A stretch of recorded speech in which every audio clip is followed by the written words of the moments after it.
ದೆಹಲಿಯಲ್ಲಿ ಸಂಭವಿಸಿರುವಂತಹ ಕಾರ್ ಬ್ಲಾಸ್ಟ್ಗೆ ಸಂಬಂಧಪಟ್ಟಂತೆ ತನಿಖೆಯನ್ನ ಚುರುಕುಗೊಳಿಸಲಾಗಿದೆ. ಹಾಗಾಗಿ ಲಕ್ನೋದಲ್ಲಿ ಕೆಲವೊಂದಷ್ಟು ಶಂಕಿತರ ಬೇಟೆಗೆ ಖಾಕಿ ಮುಂದಾಗಿದೆ. ಲಕ್ನೋದ ಹಲವು ಕಡೆ ಪೊಲೀಸರು ರೇಡ್ ಮಾಡಿದ್ದಾರೆ.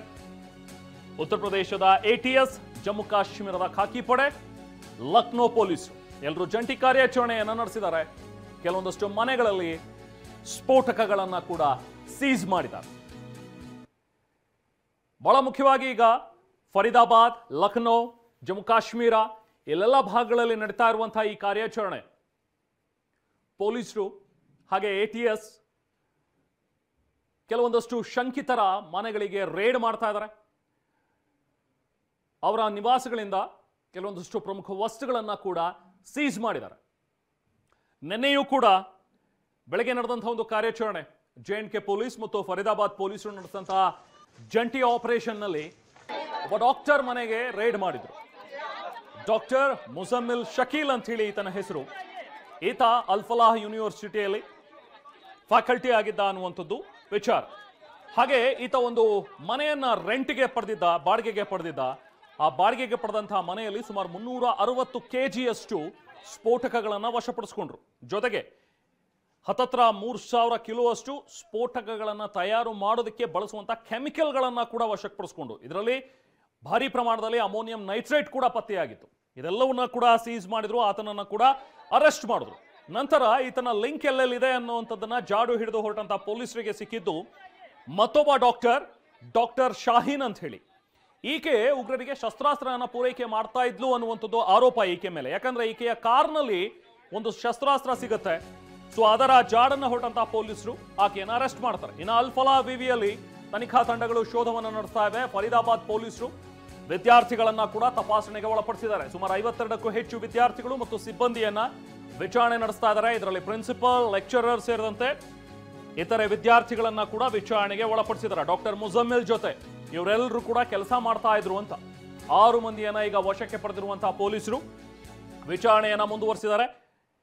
ಇವರೆಲ್ಲರ ಟೆರರ್ ಮಾಡ್ಯೂಲ್ ಏನಾಗಿತ್ತು ಅನ್ನುವಂಥದ್ರ ಬಗ್ಗೆನೂ ಕೂಡ ವಿಚಾರಣೆಯನ್ನ ಮಾಡ್ತಾ ಇದ್ದಾರೆ. ಎಸ್, ನಾವು ಮಾತಾಡ್ತಾ ಇದ್ವಿ ಮುಜಮ್ಮಿಲ್ ಶಕೀಲ್ ಬಗ್ಗೆ. ಈತ ಒಬ್ಬ ಡಾಕ್ಟರ್. ಈತನ ನಿವಾಸದಿಂದ 360 kgಯಷ್ಟು ಸ್ಫೋಟಕಗಳನ್ನು ನಿನ್ನೆ ವಶಪಡಿಸಿಕೊಂಡ್ರು ಪೊಲೀಸರು. ಅದರ ಬೆನ್ನಲ್ಲೇ ನೆಕ್ಸ್ಟ್ ಡಾಕ್ಟರ್ ಶಾಹೀನ್ಲನ್ನ ಕೂಡ ಅರೆಸ್ಟ್ ಮಾಡಿದ್ರು. ಇನ್ನು ಇವರ ಲಿಂಕ್ ಪುಲ್ವಾಮಾದಲ್ಲಿ ಈ ಕೆಲವು ದಿನಗಳ ಹಿಂದೆ ಪೋಸ್ಟರ್ಗಳನ್ನ ಏನು ಅಂಟಿಸಿದ್ದ, ಜೈಷ್ ಎ ಮೊಹಮ್ಮದ್ ಸಪೋರ್ಟಿವ್ ಅಲ್ಲಿ ಪೋಸ್ಟರ್ಗಳನ್ನ ಅಂಟಿಸಿದಂತ ಮತ್ತೊಬ್ಬ ಡಾಕ್ಟರ್ ಆದಿಲ್ ಅಂತೇಳಿ ಆತನನ್ನ ಕೂಡ JNK ಪೊಲೀಸರು ವಶಕ್ಕೆ ಪಡೆದುಕೊಂಡ್ರು.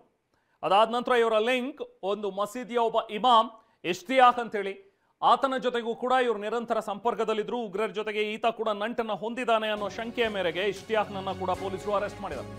ಇನ್ನು ಡಾಕ್ಟರ್ ಶಾಹೀನ್ ಮನೆ ಮೇಲೆ ಪೊಲೀಸ್ ಅಧಿಕಾರಿಗಳು ಇವತ್ತು ರೇಡ್ ಮಾಡಿದ್ದಾರೆ. ಲಕ್ನೋದ ದೌಜ್ ಗ್ರಾಮದಲ್ಲಿ ಬಾಡಿಗೆಗೆ ಪಡೆದಿರುವಂತಹ ಒಂದು ಮನೆ, ಒಂದು ಕೋಣೆ, ಅಲ್-ಫಲಾಹ್ ವಿವಿಯಿಂದ 500 ಮೀಟರ್ದಲ್ಲಿರುವಂತಹ ಮನೆ ಇದು.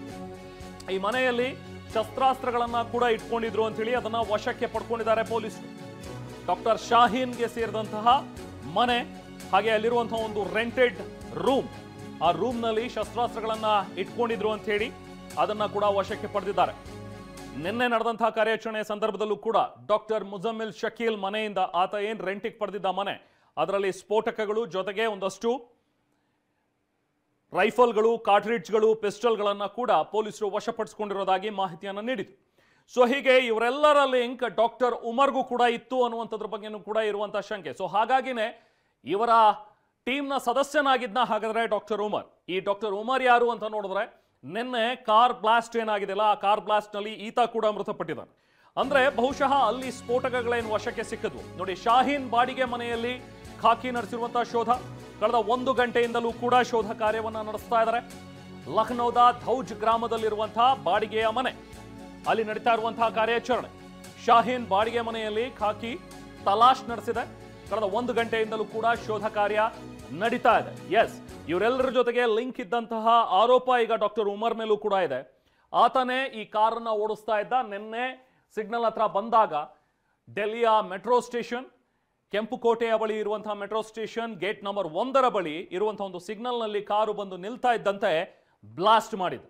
ಸೊ ಬಹುಶಃ ಈಗ ತನಿಖೆಯ ಜಾಡನ್ನ ಹಿಡಿದು ಹೊರಟಿರುವಂತಹ ಪೊಲೀಸರು ಹಾಗೆ ತನಿಖಾ ತಂಡಗಳು ವ್ಯಕ್ತಪಡಿಸ್ತಾ ಇರುವಂತಹ ಅನುಮಾನಗಳೇನಂತ ಹೇಳಿದ್ರೆ, ಇವರ ಗುಂಪಿನ ಸದಸ್ಯ ಬಹುಶಃ ಡಾಕ್ಟರ್ ಉಮರ್ ಆಗಿರಬಹುದು.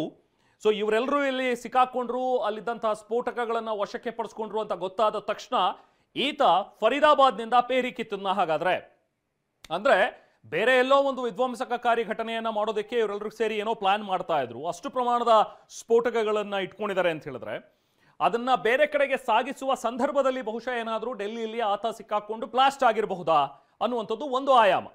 ಅಥವಾ ಜನನಿಬಿಡ ಪ್ರದೇಶದಲ್ಲಿ ಬ್ಲಾಸ್ಟ್ ಮಾಡೋ ಉದ್ದೇಶದಿಂದಲೇ ಮಾಡೋದನ್ನ ನೋಡಿ. ಡಾಕ್ಟರ್ ಉಮರ್ ತಂದೆ ಪುಲ್ವಾಮಾ ಪೊಲೀಸರು ಈಗ ವಶಕ್ಕೆ ಪಡ್ಕೊಂಡಿದ್ದಾರೆ. ದೆಹಲಿ ಸ್ಫೋಟದಲ್ಲಿ ಮೃತಪಟ್ಟಿರುವಂತಹ ಡಾಕ್ಟರ್ ಉಮರ್ ಏನಿದ್ದಾನೆ, ಆತನ ತಂದೆಯನ್ನ ಕೂಡ ಈಗ ಪೊಲೀಸರು ವಶಕ್ಕೆ ಪಡೆದು ತನಿಖೆಯನ್ನ ಮಾಡ್ತಾ ಇದ್ದಾರೆ. ತನಿಖೆಯ ಭಾಗ ಇದು.